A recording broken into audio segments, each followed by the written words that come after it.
Hello বন্ধুরা, তোমরা সবাই কেমন আছো? কালকে তো শিব পুজো ছিল, শিবরাত্রি। মাসি এসেছিল এখানে দুধ ঢালতে শিব মন্দিরে। তাই সকালবেলা মাসি বাড়ি চলে যাবে, আমি আর মা বেরিয়ে পড়েছিলাম মাসিকে ছাড়তে যাওয়ার জন্য।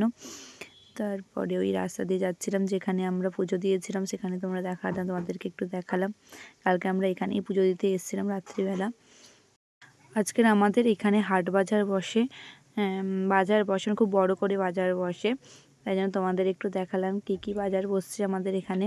অনেক কিছু সবজি বাজার, মাছের বাজার, আলু, পেঁয়াজ, মানে অনেক ধরনের অনেক কিছু বাজার বসে এখানে। তোমাদের দেখালাম আমাদের বাজারটা।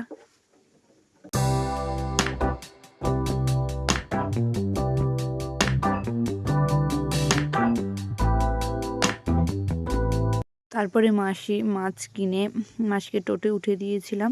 মাসি বাড়ি চলে গেল। তারপরে আমি আর মা বাজার করে বাড়ি চলে এলাম। বাড়িতে এসে দেখাচ্ছি তোমাদের কী কী নিয়েছি। তারপর বাড়ি চলে এসেছি।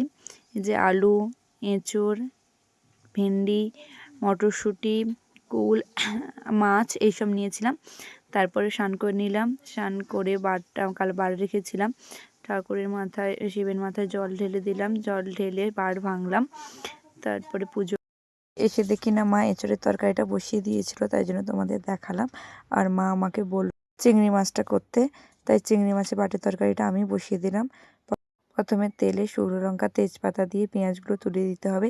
পেঁয়াজগুলো যখন একদম লাল লাল হয়ে যাবে, তখন রসুন বাটা প্রথমে দিতে হবে, তারপর আদা বাটা দিতে হবে।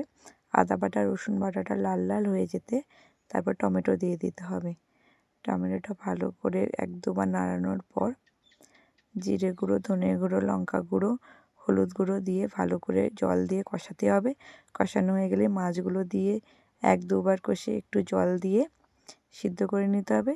তারপরে রেডি হয়ে যাবে চিংড়ি মাছের বাটি তরকারি। তারপরে মা কী কী রান্না করলো তোমাদের দেখালাম।